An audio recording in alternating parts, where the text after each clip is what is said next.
Ito ay ang Sylvania Academy, at ngayon ang unang araw ng Sylvania Academy. Nakitang maayos na nakaupo ang mga estudyante habang nakikinig sa talumpati ng isang guro. Gayunpaman, sa unang araw na iyon, muntik nang mapatalsik si Ed. Siya mismo ang kasalukuyang pinapatawag sa silid ng principal. Hindi niya inaasahan na sasabihin ni Finya sa principal ang tungkol sa kanya. Bagamat sa paraan ng pagsasalita ng masungit na matanda na may ngiti sa kanyang mukha, tila walang sinabing masama si Finya. Gayunpaman, bahagya niya itong naiwasan, pagkatapos ay nagpasya si Ed na mag-ingat upang ang takbo ng kwento ay hindi lumihi sa orihinal. Salamat sa mga kasanayan sa buhay na hinasa niya para mabuhay, nakamit niya ang mga kakayahan sa pakikipaglaban ng isang novice fighter na ang kanyang specialty ay ang archer ngunit level 1 pa lang siya dito. Gumawa rin siya ng ilang magic training na angkop para sa isang estudyante ng Faculty of Magic. Upang makuha ang pinakamahusay na kombinasyon ng mga kasanayan sa kaligtasan at pagsasanay sa mahika, walang mas mahusay na sandata kaysa sa isang busog. Ginamit niya ang pinagsamang mga kasanayang ito upang manghuli ng mga larong makakain.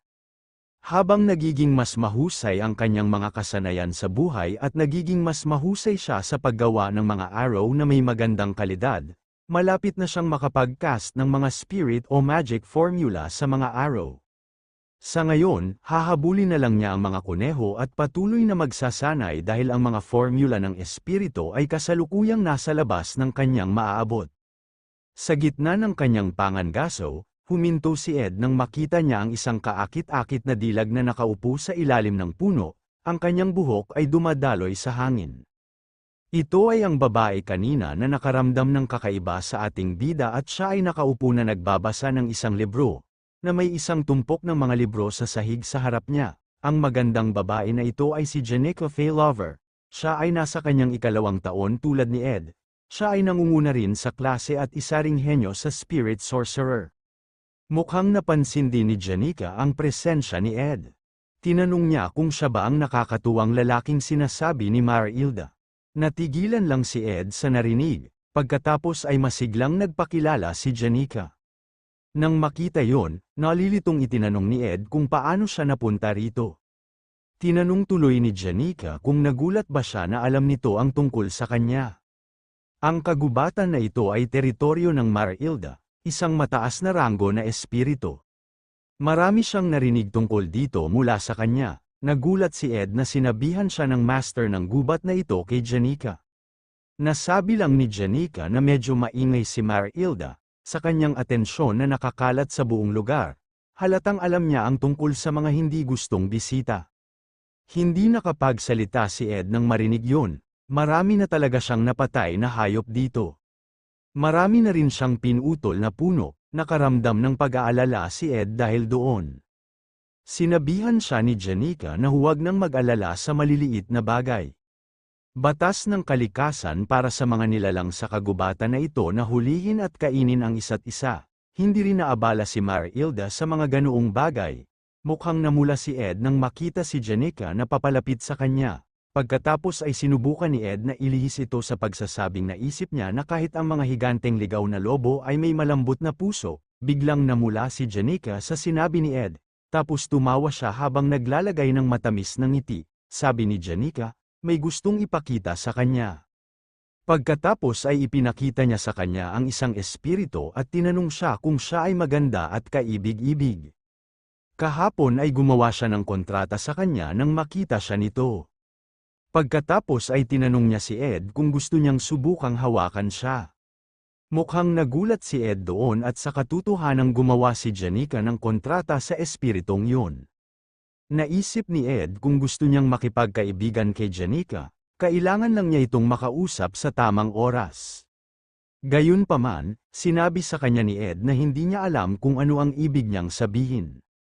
Wala siyang nakitang mga espiritu, mas tiyak, hindi niya kaya. Nagulat si Janica sa sinabi ni Ed na hindi niya nakikita ang mga espiritu. Sumagot si Ed ng oo at sinabing pumunta siya dito para maghanap ng makakain, kaya aalis na siya. Naisip ni Ed na sa pamamagitan lamang ng pagsunod sa orihinal na linya ng kwento ay makakakuha siya ng kalamangan sa impormasyon. Si Janica Faylover, isang taong may mahalagang papel sa orihinal na storyline, ay isang taong hindi niya dapat lapitan. Nakatitig lang si Janica sa pag-alis ni Ed, naalala niya ang sinabi ni Ed kanina. Gaya nga ng sinabi ni Marilda, pakiramdam niya ay isang ang kawili-wiling tao si Ed. Pagkatapos ay lumitaw sa likod ni Janica ang isang figura ng isang malaking puting lobo kasama ang isang paniki. Kahit anong pag-iisip niya, pakiramdam niya ay hindi talaga nakikita ni Ed si Marilda. Nagtaka si Janica kung sino ba talaga si Ed. Komportableng nahiga si Janica sa katawan ni Marilda. Sinubukan niyang maging mabait kay Ed, pero yap lang ang sinagot niya. Medyo nagalit siya dito. Pero hindi ibig sabihin noon ay hindi na sila magkikita. Simula ngayon kailangan na lang niyang malaman. Kinabukasan ay bumalik si Ed sa pagtakbo sa abot ng kanyang makakaya upang hindi malate. Ang distansya sa pagitan ng kanyang kanlungan at ang lugar ng mga estudyante ay hindi masyadong malapit. Halos malate siya sa pag-alis ng madaling araw at tumakbo ng husto hanggat maaari. Pagtungo pa lang sa akademya, gumawa na siya ng katawa-tawang bagay na talagang nagpapataas ng stat niya. May misteryosong figure din na nakatingin kay Ed na papunta sa academy, pero parang hindi niya namalayan. Naisip niya, kung gusto niyang manalo ng scholarship, kailangan niyang mag-aral ng mas masipag. Sumakay siya sa isang stone slab gamit ang sunog na sanga at humiram ng libro sa student library. Habang si Ed ay nagsisikap na mag-aral, nakita si Janica na nakatingin sa kanya mula sa likuran. Habang pauwi, nilaban ni Ed ang pawisan niyang damit. Para sa araw na iyon, andan din si Janica na nakatingin pa rin sa kanya. Ngunit hindi pa doon natapos ang mga aktibidad ni Ed para sa araw na ito. Kinailangan niyang suriin kung mayroon siyang sapat na panggatong, inuming tubig, at beef jerky para sa tanghalian bukas. 4 na oras lang siyang nakatulog dahil dito, ngunit hindi iyon ang higit na ikinabahala niya. Pagkatapos ay tinawag niya si Janica na nakasunod sa kanya. Nagulat si Janica na alam ni Ed na inistalk siya nito. Sabi ni Ed, kakaiba kung hindi niya alam. Dahil siya si Ed Roth Taylor, ang pinakamasamang hooligan kailanman, at nagtanong kung bakit siya patuloy na lumalapit sa kanya. Pero sinabi lang ni Janica na judgment lang ng ibang tao sa kanya. Nagulat si Ed nang marinig yun. Sinabi ni Janica na hindi niya ito kilala, hindi maiwasang isipin ni Ed na si Janica Faylover talaga ang ganitong karakter. Siya ay mukhang walang muwang at hanggal mula sa labas. Ngunit siya ay talagang independenteng pag-iisip, gayunpaman, alam ni Ed kung ano ang mangyayari sa kanya sa hinaharap, ngunit hindi niya ito masagot ng ngiti. Dahil si Janica Faylover ang huling boss ng Act 1, siya lang ang karakter na ngumiti kay Roth Taylor, ayaw niyang lumayo dito. Pero sabi ni Ed, kung gayon, dahil sa kapalaran ay nagkita sila sa isa't isa, matutulungan ba siya nito? Si Janica ay mukhang masigasig na tulungan siya, sabi ni Ed. Tulad ng nakikita niya, siya ay nasa gulo ngayon, siya ay pinalaya sa kanyang pamilya, at siya ay nasa problema. Pagkatapos ay tinanong niya si Janica, maaari ba siyang magpahiram sa kanya ng pera? Hindi makapagsalita si Janica na, patuloy ni Ed, hindi ba para sa mga kaibigan, hindi naman sa hindi niya ito ibabalik, humiram lang siya sandali, at nagtanong kung magkano ang pera niya, bawat taon.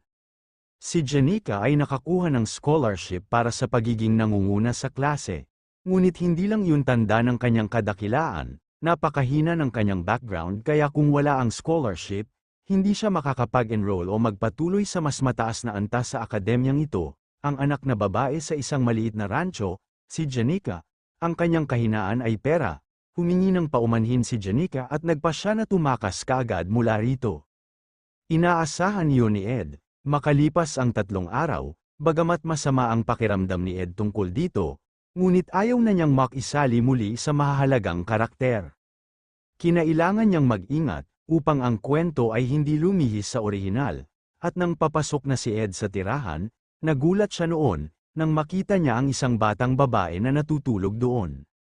Ang batang babae ay pinangalanang Lucy Merrill, sa pagkakasunod-sunod ng kahalagahan, Siya ay isang karakter na may mas mabigat na presensya kaysa kay Janica. Ang paksa ng paghanga ng kanyang mga kaklase at maging ang propesor, isang bihirang henyo at ang pinakamakapangyarihang karakter ng The Failed Swordsman of Sylvania.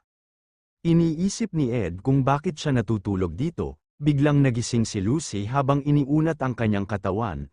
Ito ay dahil may masyadong maingay na hindi siya makatulog. Si Ed mismo ay nalilito pa rin sa pag-iisip kung ano ang kanyang ginagawa sa lambak ng bundok na ito. Pakiramdam na ang taong binanggit ni Lucy ay siya. Tinanong ni Ed kung ano ang kanyang ginagawa, ngunit mabilis na sumagot si Lucy na hindi siya yon.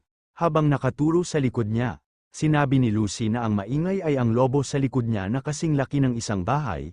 Patuloy siyang nakikipag-usap sa kanya. Mukhang nabigla si Ed nang maramdaman niya ang nasa likod nito. Ito ay ang tagapag-alaga ng kagubatan na si Marilda. Sinabi ni Lucy na tinanong siya ng lobo na balang araw, ililigtas niya si Janica anuman ang mangyari.